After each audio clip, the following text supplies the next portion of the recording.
This is Professor H.D. Pithawalla, but one of the best, most well-known professors of Government Law College, one of the senior most. He has been teaching for over 53 years. He is a solicitor of Bombay, a solicitor of England and Wales, solicitor of Hong Kong.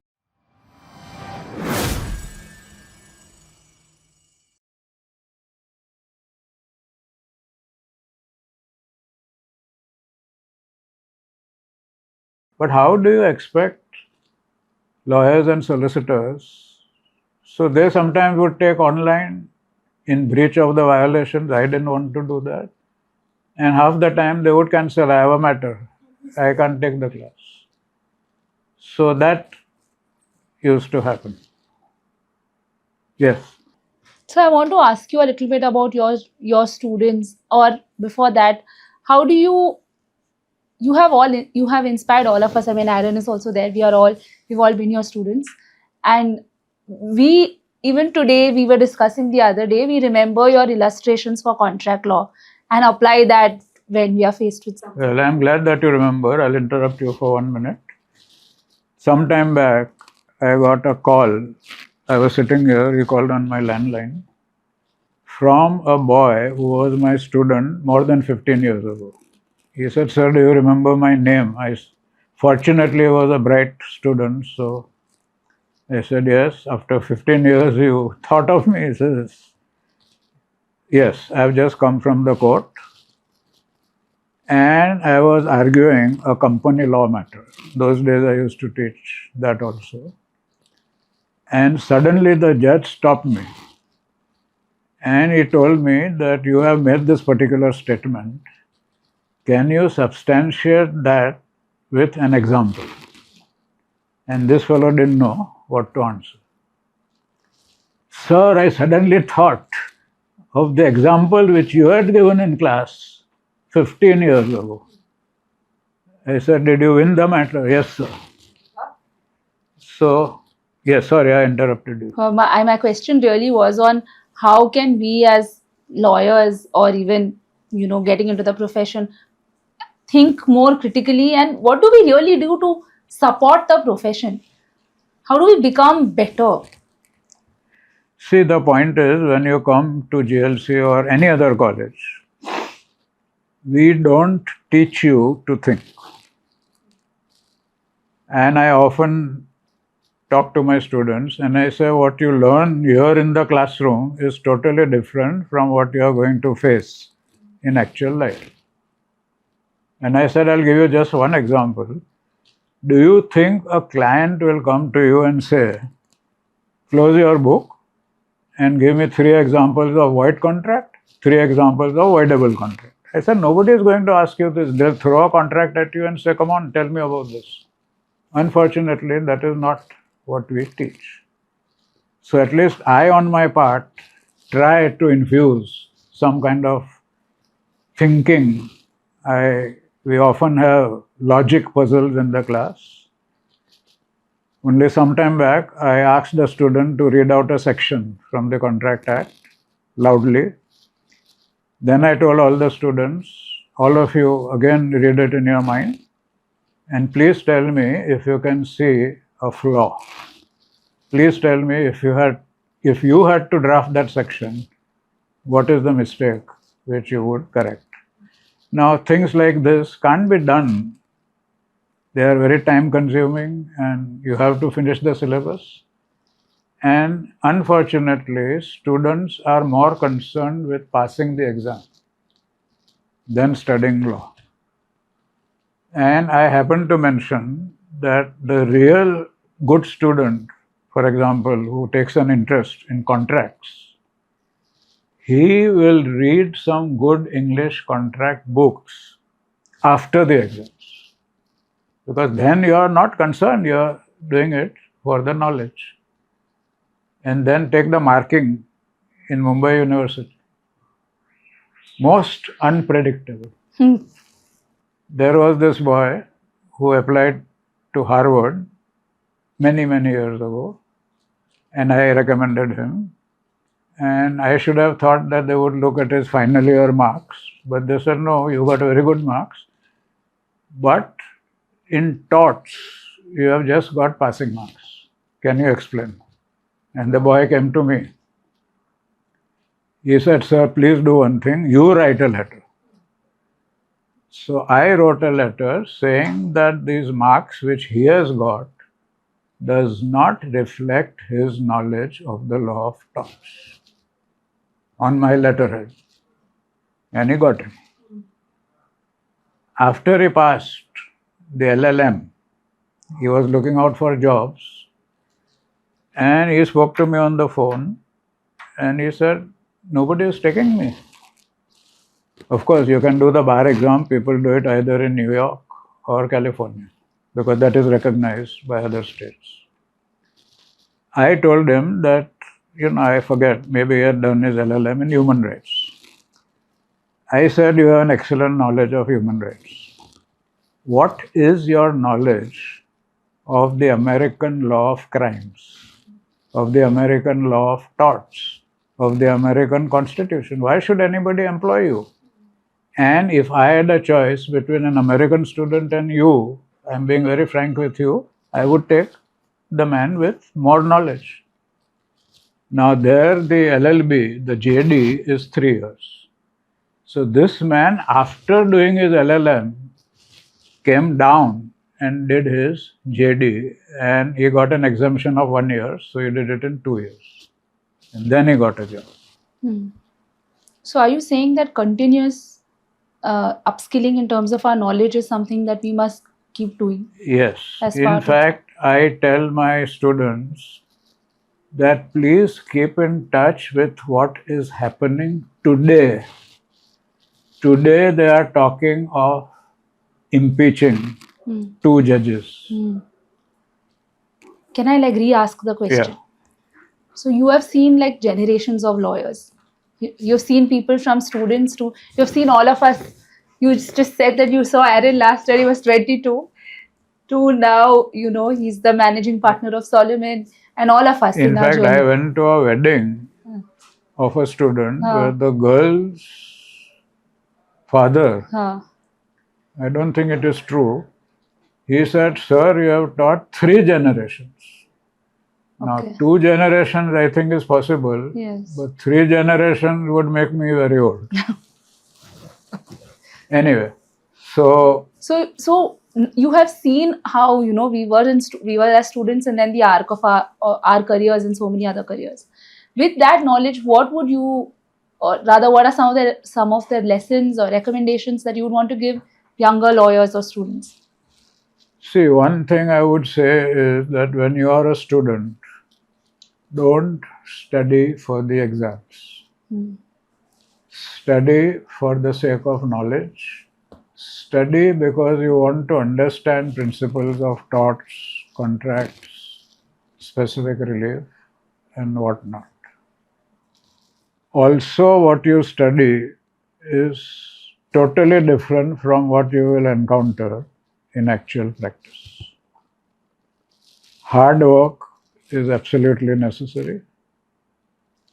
And I often say this, that when you start practicing, there will come a time, maybe in 6 months, maybe in 3 months, when somebody tells you to do something, your conscience says don't do it, but you tell yourself that if I do this, nobody will catch me and I will make 20,000 in 2 minutes. I tell them the first time this happens is the most important time. Resist that temptation, because if you do it once, next time you'll say, oh, what, 20,000? I'll do it only for 50,000. And then you belong to the category which is very common of corrupt lawyers. This problem was sought to be addressed by an amendment of the Civil Procedure Code. Earlier, it said that adjournments are to be given on sufficient cause, etc., on payment of costs, and there is a specific provision that adjournment should not be given because the lawyer is busy in another court. And you know, cases take 10 years, 12 years, because there are 100 adjournments in one case. So the CPC was amended to say that each party can take only 3 adjournments. Now, I was very happy with this. If there are 6 adjournments, and the wording used is shall, the court shall. I always thought shall means mandatory. When the matter went to Supreme Court, and there is nothing above the Supreme Court, the Supreme Court says that this is only directive. It's not mandatory. So then people just ask for adjournments, and I got very upset when I went to Delhi for, I had only this one case. I was well prepared, and some junior comes and says, the senior lawyer is not well. He is sick. I said, but at least if you could inform me last night, I would not have come here.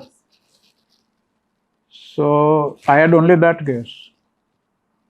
I had a junior lawyer with me from Delhi. So he said, your flight is in the evening. I have some work at the High Court. Why don't we go there? I'll finish my work, then we'll go for lunch, then you go to the airport. So we went to finish his work at the High Court, where this sick man was appearing in a court. Now it's okay, he prefers to go to the High Court than come to the MRTP tribunal to make more money or whatever the reason. And when the man comes and says my senior is sick, I can't challenge it. I mean, if a man is sick, it's professional courtesy not to make a noise about it. But then what about my clients? Airfare, hotel expenses, my fees, all gone down the drain. Actually, not keeping the litigant in the center of our discussion is a really extremely annoying. Very true, very true. Now, because the law is meant to serve the litigant. They are not supposed to serve you. I will make a statement which I think you may not believe. Throughout my life, there has not been one instance where I have told a client, let's file a case. I know lawyers who know there is no case, but they say, oh, come on, we'll go to court. I mean, he will get his fees. And then when he loses, he says, oh, the other lawyer must have been bribed. The judge may have been bribed. So let's file an appeal. So 2-3 years more. Ferment litigation. Yes. So I think if you're giving recommendations, keep the litigant in the center of your discussion. Don't ferment litigation. In fact, in the olden days in England, only people from very rich aristocratic families became lawyers. And they didn't care anything about their fees. And I'm told, I think the story is true, if you see the lawyer's gown, there is a small pocket at the back. And the litigant would put whatever he wanted to as his fees. I was telling one class, you know, one American lawyer, when he was in India, he said, I don't understand one thing about you Indians. In America, we bribe sometimes people to do things which they are not supposed to do. Here you have to bribe people to do the things which they are already supposed to do. I mean, what kind of a thing is this? So I told my class, I said, look, I'm sorry to say this, but dishonesty is in our blood. And I added, in answer to your question, I added that any type of blood transfusion will not do the trick. I think we are so used to doing this that it has become the new normal. You know, today, and it's a very funny thing, you have to appear for a bar council exam, which is held simultaneously in India at the same time, online exam. Any years before that, there was no exam. You pass your LLB and you get your Sanad. Now the funny thing is, you pass your LLB, before the exams, you apply for a Sanad, and they actually send you a Sanad with a covering letter saying, please don't use it till you pass the exams. Now, who sees the covering letter? I'll frame that Sanad and put it up here. Everybody thinks I'm a lawyer. So therefore, yes, in my days, there was a very funny rule. We had to work for 6 months with a lawyer and then appear for an exam, which was a different type of exam. And honestly, I didn't, as a student, I didn't know a single lawyer, so I could go to him and say, please, I mean, I can't walk into an office and say, let me work for 6 months. So this was quite depressing. And a friend of my dad had come home and he got to know about it. He was a Sindhi gentleman. He said, don't worry, I have a Sindhi friend who is a lawyer, and tomorrow morning tell your son to be ready at 10 o'clock. I said, but first you have, no, you just come with me. So it was a very, and in retrospect, I feel so bad that on the way in the taxi, I'm not even asking this uncle, who is this lawyer? So anyway, we went to one very big office where I was very happy to see one of my classmates also working there. And then the lawyer's chamber was very big door and very nice. And I saw the name Ram Jethmalani. Wow. I mean, he was the top criminal lawyer even in those days.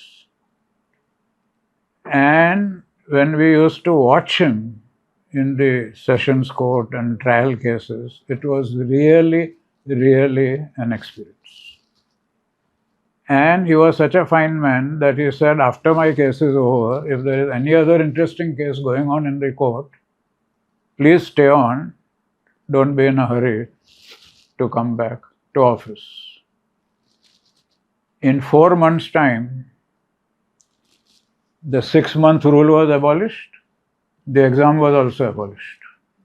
And since I had no interest in criminal matters, I said, that's it. But that was again a stroke of luck, just accidentally. What did you learn, sir, about from Ram Jethmalani, like from greats like that? See, his way of analyzing, his ways of presenting a particular case was fantastic. And even a judge who would be earlier hostile to him, he could manage to get that man on his side. And I also remember another very good criminal lawyer, Mr. Vakil, P.R. Vakil. And I had watched him in another case because Mr. Jethmalani allowed us to stay on. He was the special prosecutor. And the case was about the murder of a girl in an office toilet. And the exhibits, clothes stained with blood and all were horrifying. The accused was present in court and his mother was also there. And Mr. Jethmalani gave such a convincing argument that he was sentenced to death. There was not much noticeable change in his face, but his mother, she started shouting at Mr. Vakil. She started cursing Mr. Vakil. She started telling him that what you have done to my son, I wish God does to your son. Oh dear. And Mr. Vakil was on the other side, obviously. Yeah. It was... And it was, I was in my early days, so I never expected such things. And there is one more thing which I tell my students. I tell them that I personally have stopped watching Indian movies But please don't watch the court scenes which they show in Indian movies. They are just the opposite of what happens in the court. Yeah. In fact, I remember one Rajesh Khanna movie where he wins the case. So from the witness box, the judge is there, the court is on.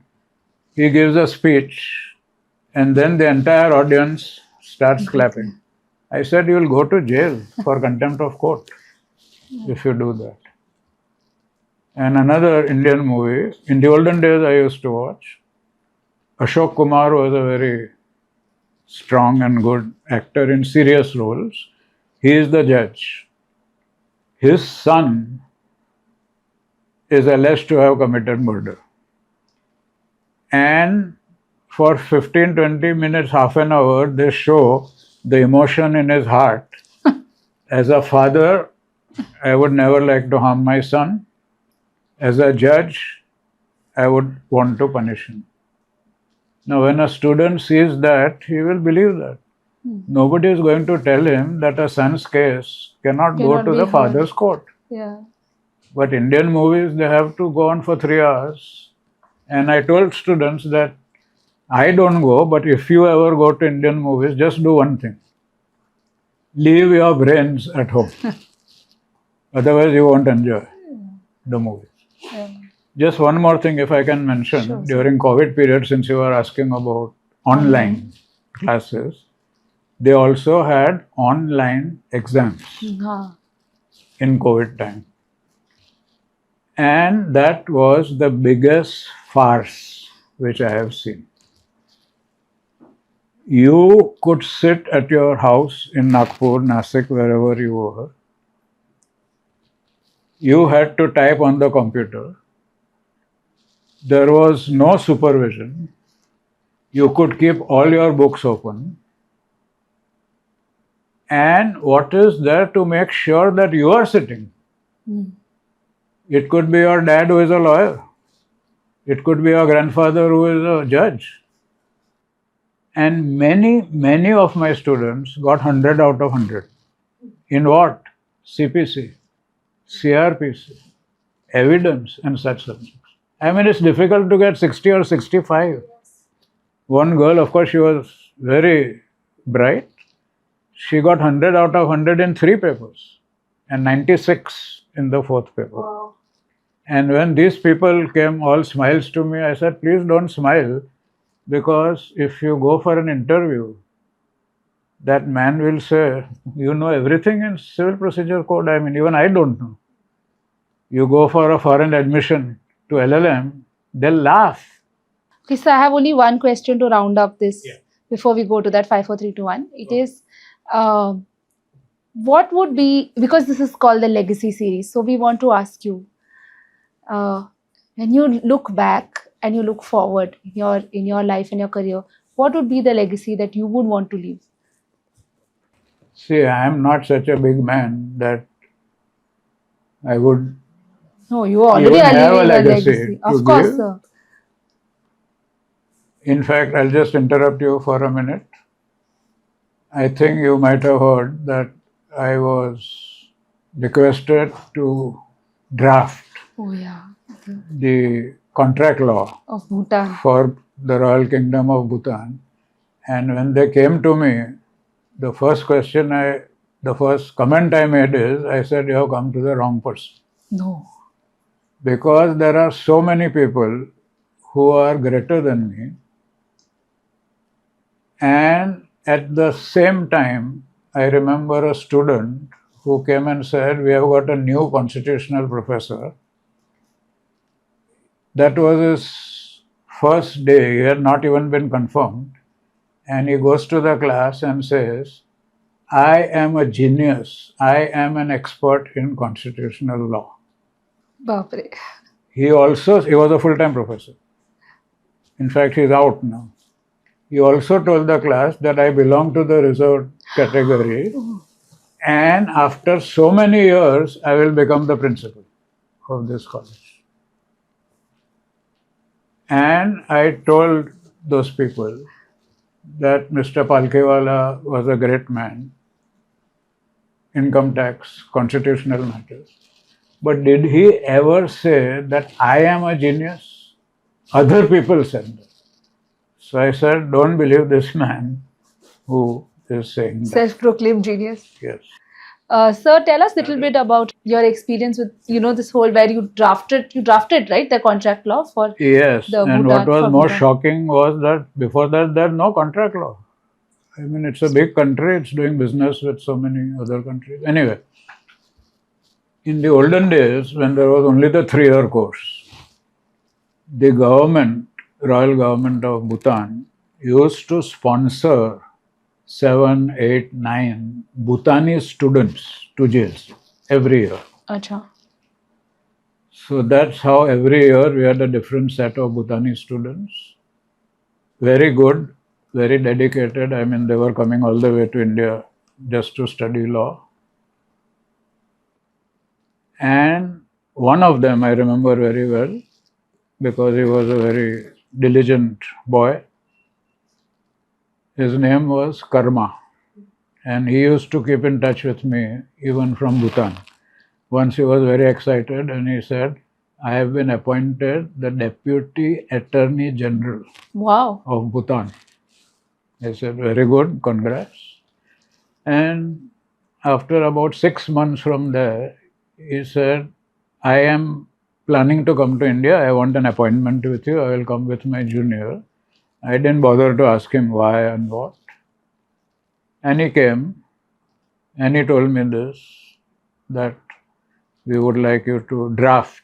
I said, but you are existing without a contract. Yes, sir, we are that. And he explained some kind of a thing, we put a stone on the table and then you have to swear and I have to swear. That kind It's of like a, the oath stone. Talking of oaths, we used to have in JLC something which we stopped, and that was the mock trial of professors. A very nice thing. And when you said oath, we had to take even an oath before the trial. And when my turn came, the courtmaster student, he comes with a jabwala and says, you take oath on the jabwala. Anyway, these people came here. I was shocked. I thought they must be coming for some foreign collaboration or something. So I said, are you sure you have come to the right place?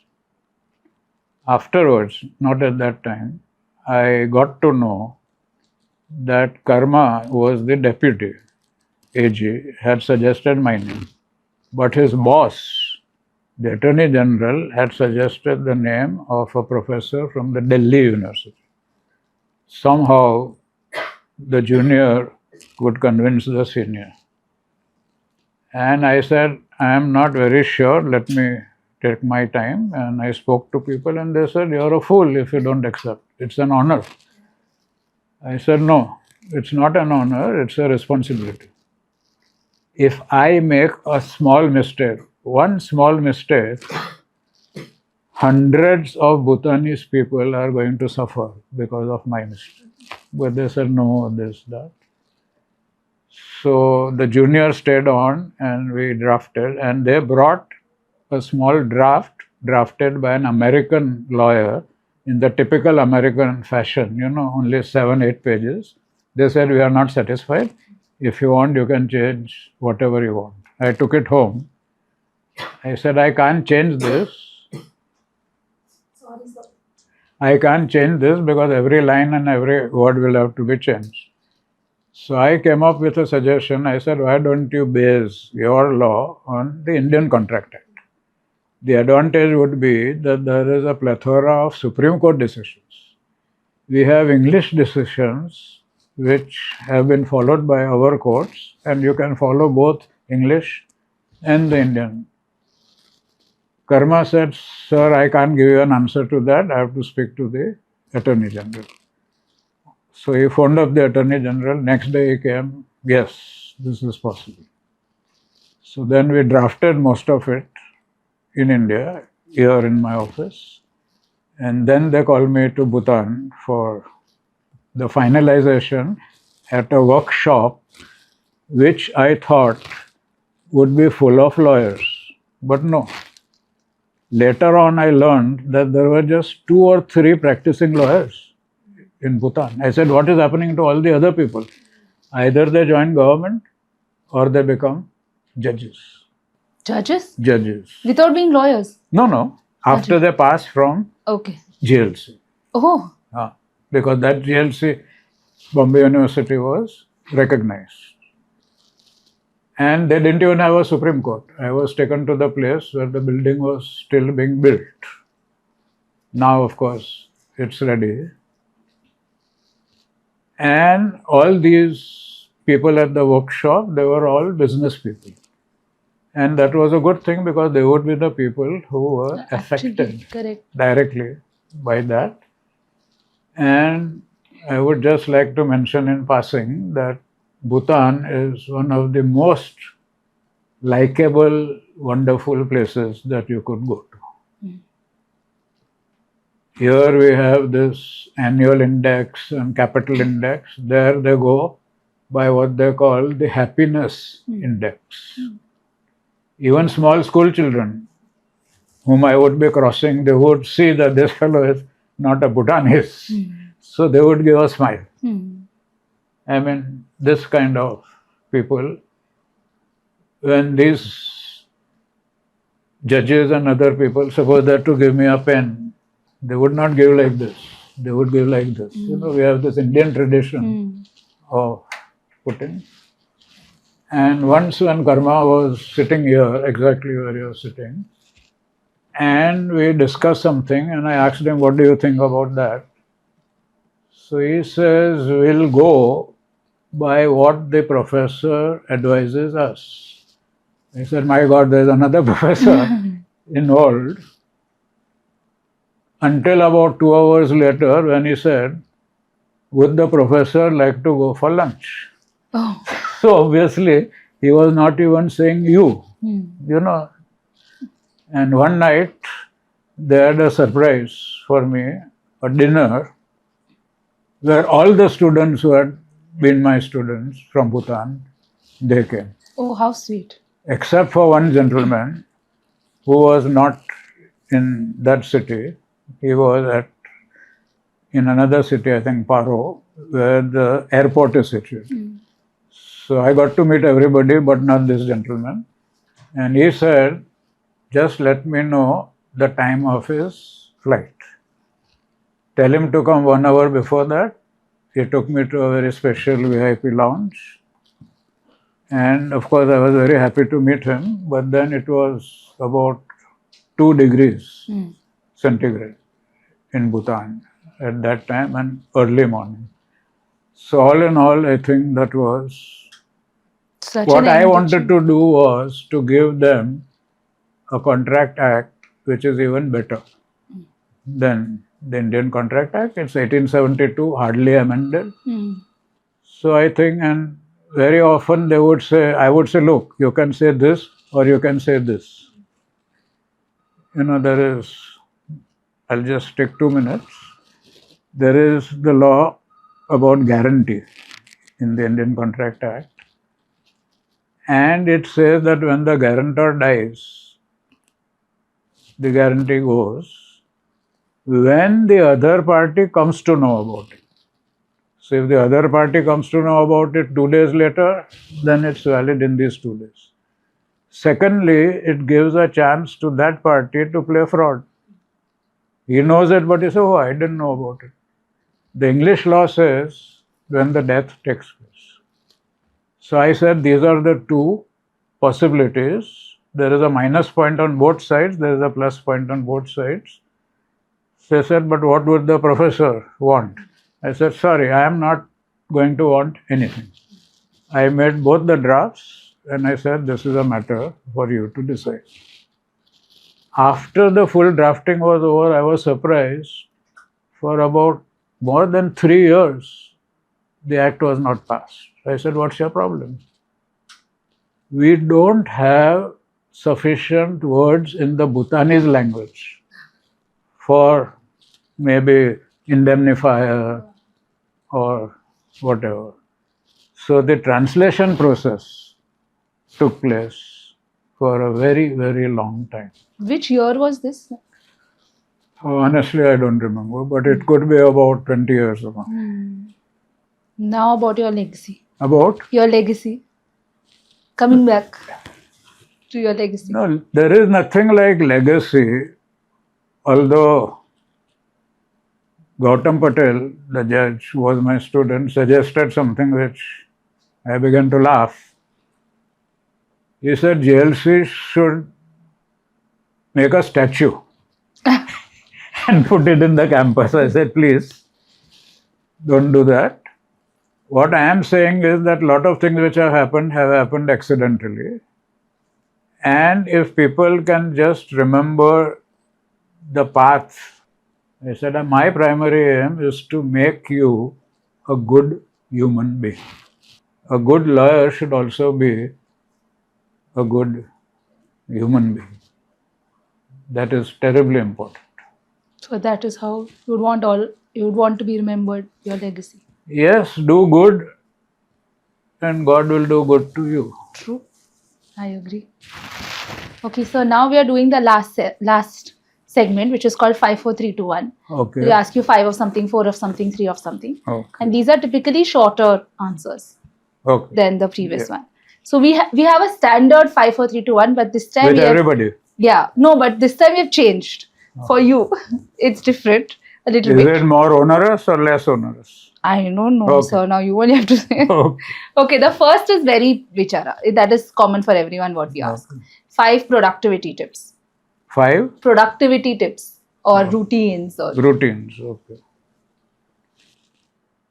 The first would be, to use your word only, lead a routine life. Get up at the same time on a Sunday because your body doesn't know it's a Sunday. Sleep at the same time and you will be very healthy.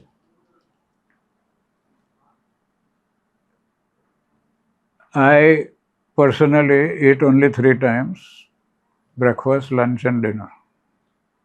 Whatever may happen. And I find that my body gets used to it.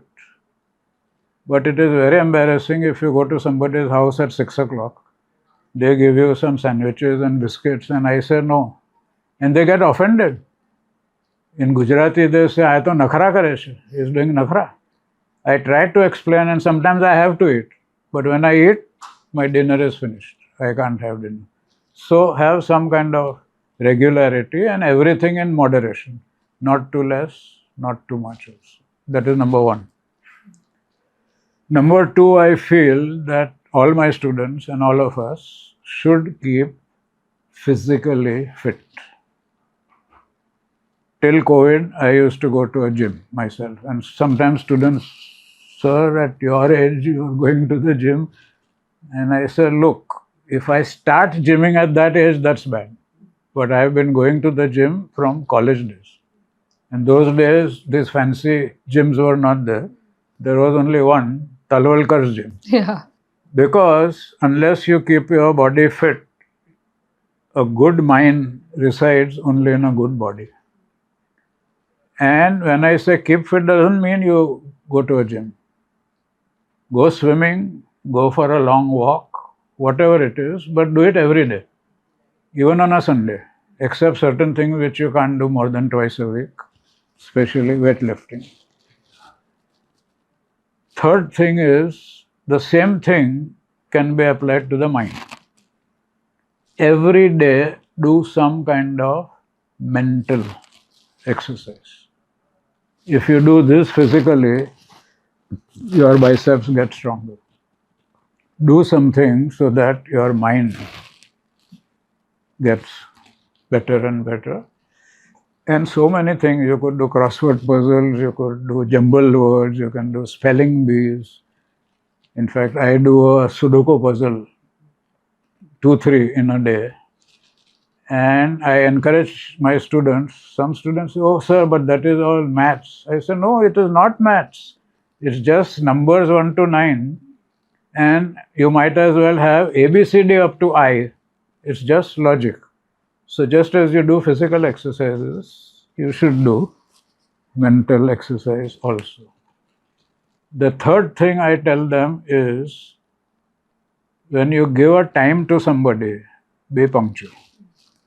In India, sadly, this is not followed. When I was actually staying with a German family in Germany, and we decided to meet at a particular point, of course, half jokingly, he looked at his watch and he said, "You are 1 minute late."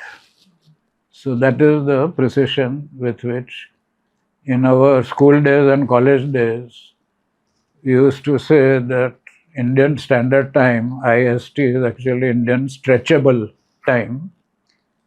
And I'm shocked to see clients, I call them at 10 o'clock. They don't come in till about 10:20, 10:25. They just walk in, open the file and start.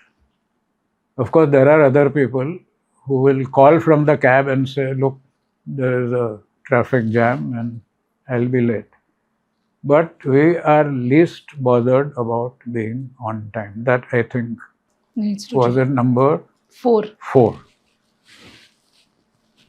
Last thing I think I should say is that you be yourself. Don't try to be what somebody else is. Don't try to be what somebody else wants you to be. I mean, you have your independent choice, go by it. I knew a student for 12 years, she was, I don't know, working as a lawyer, and then suddenly, "No, I don't want to do law." I said, "What do you want to do?" She said, "Cooking." I said, "Then go for it." One second-year student came to me and said, "I don't like law." I said, "Then why did you join?" "No, my father told me because we have a law firm." So I said, "If law is not your interest, what do you want to do?" "Anthropology." Wow. I said, "Please go to a foreign university and pursue your studies."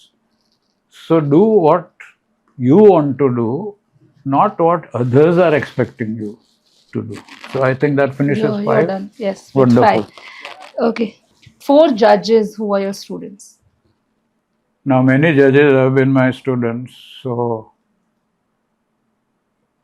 I don't think it is very fair, but since you are asking for 4, I will have to Okay, try. pick It's and okay. choose. Yeah. Doesn't matter. You can do more also.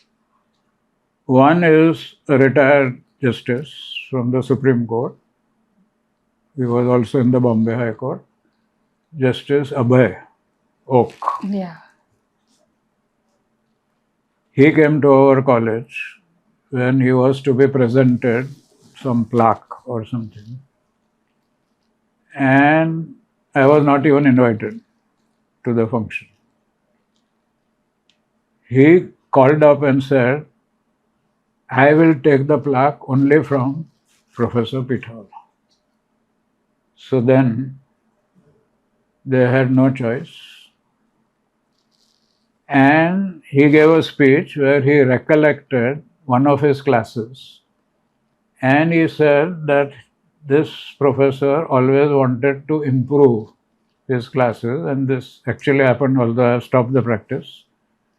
He would tell each student to take a chit of paper and don't write your names. Write what you don't like about the class. And since it was anonymous, people were free to write. And then he added one sentence in the entire audience. He said, after collecting all the chits, he read them out one by one.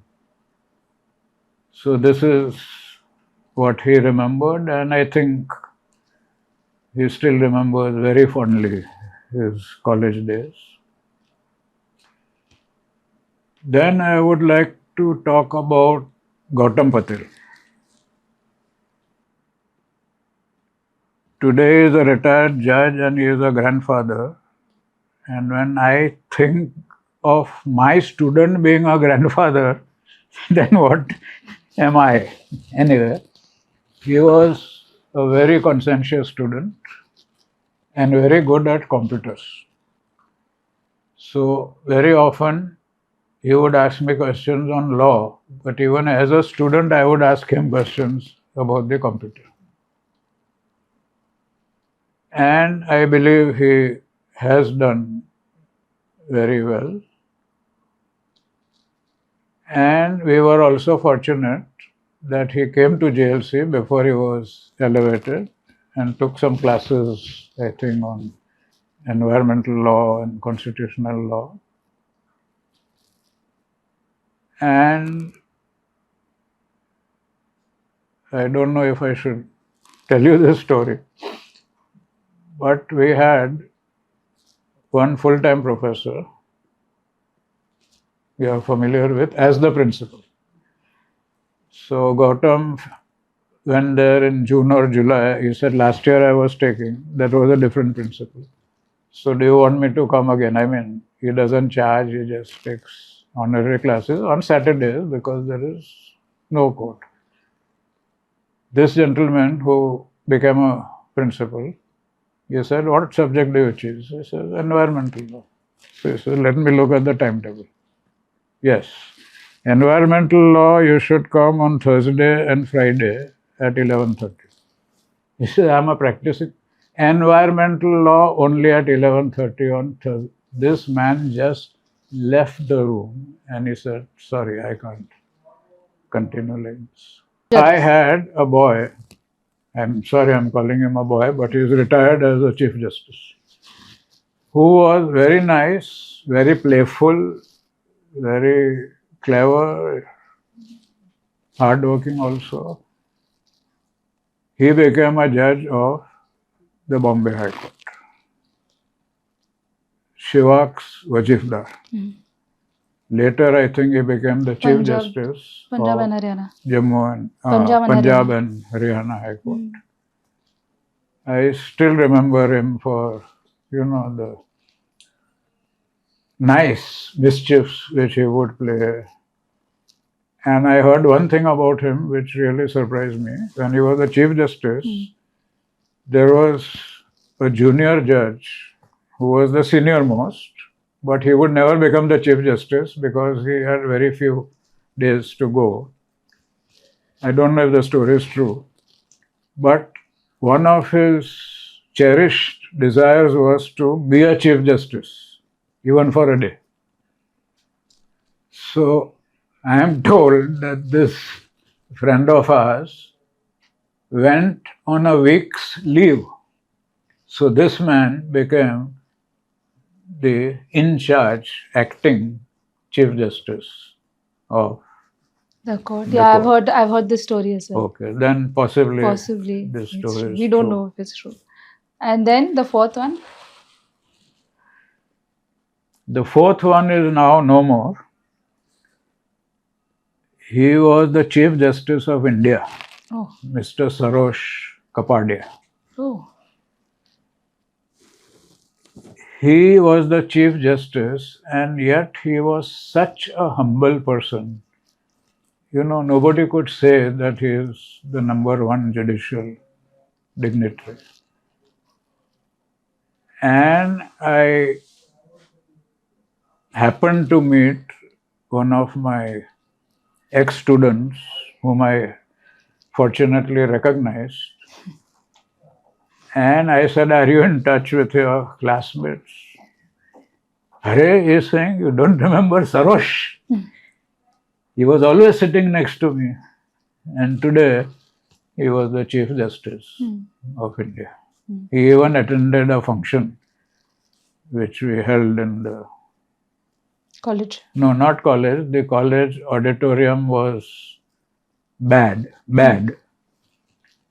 Justice Bhagwati once came to deliver a lecture. No air conditioning.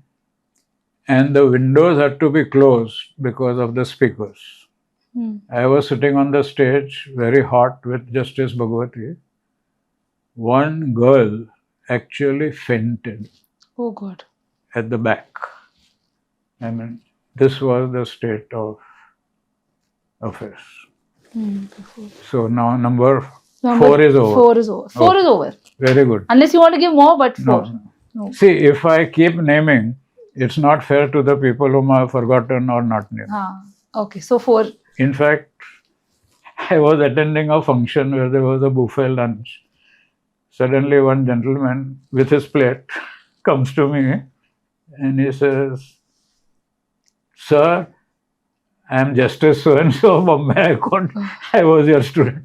Oh, wow. And I really, I don't even remember people. Yeah. My memory for faces, for names is bad. B-A-D, bad.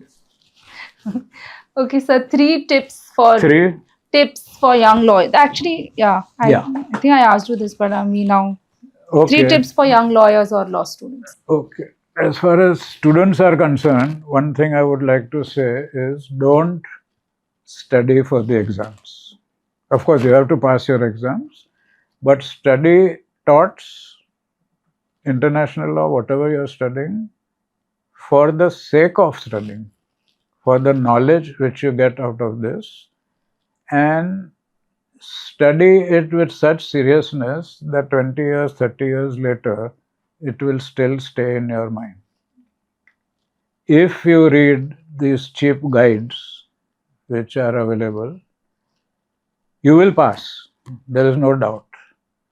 But after your exams are over, next day, your knowledge will be 0. You have studied this answer to this question, and that's not really law. Another thing is, students should not be judged by the marks which they get, especially in Bombay University. And this has been my experience when I was a student myself. I would fare very badly in a paper. I would go home crying, telling my parents that today's paper is really bad.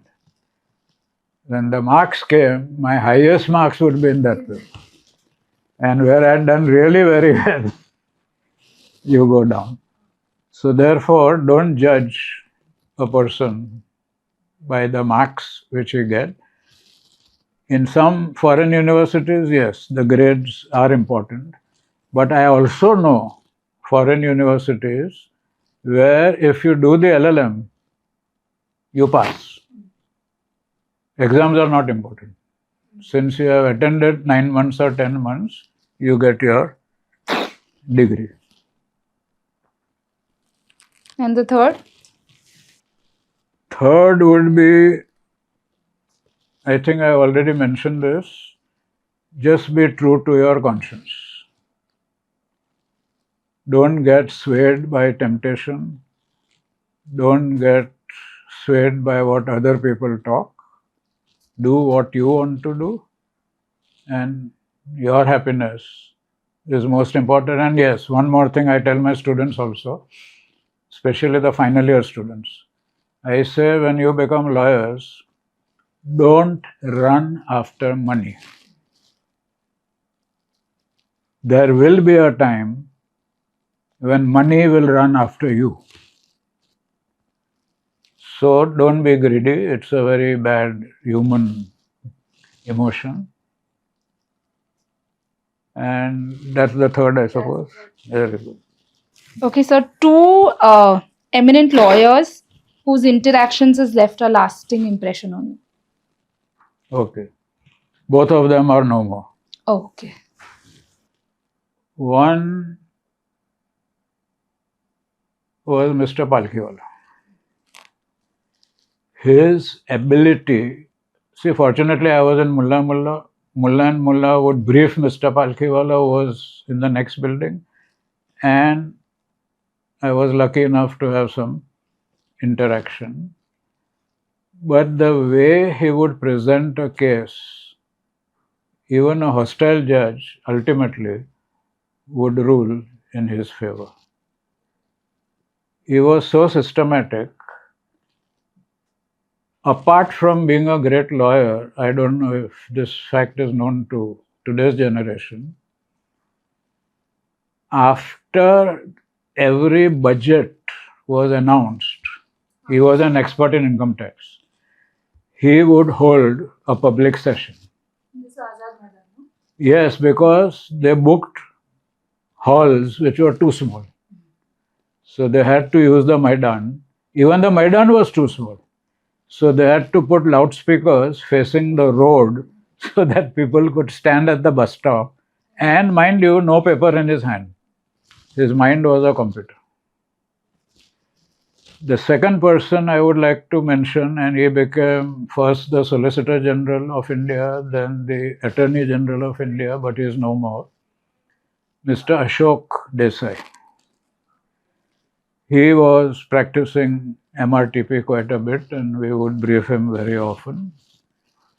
A very fun-loving and pleasant person. What I admired is his advocacy, and I'll just give you one example, which I saw him doing in many cases and succeeding. He would put up a point, and the judge would say something directly opposite. Now, any lawyer would say, no, but I don't agree with you. I don't think you are right. Ashok Desai would say, and this was his typical sentence, your lordship is perfectly correct. Now that puts that man off balance. And then he will say, but look at this letter dated so and so, look at page 55 of the pleadings.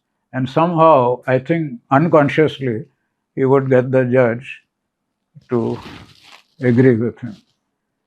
That is one quality, and he shifted to Delhi, but when we were briefing him, he was in Bombay. So we would very often travel together, be at the same hotel, and very nice gentleman. And finally, the one like quote or poem or something that has influenced you the most. See, quotes are many and I don't write them down, so I don't remember. If you know what's a limerick, Yes. if a limerick qualifies for what you are asking, it's a 5-line poem where the first, second, and fifth line rhyme, and the third and fourth. And it has got something to do with law, so this is my favorite one. It says, there was a young fellow called Besser. There was a young fellow called Besser whose knowledge grew lesser and lesser. At last, it grew so small that he knew nothing at all. And now, he is a college professor. Oh, So the first, second, and fifth line are rhyming. how sweet, sir. Thank you so much for this. It's my pleasure. It is always a pleasure to face people, my students, especially my ex-students who have achieved many things in life. And I thank Solomon and Company for this brilliant idea of putting across things to people. And I feel that your entire series should be more publicized and promoted to the current students also. It's very difficult to reach out to ex-students,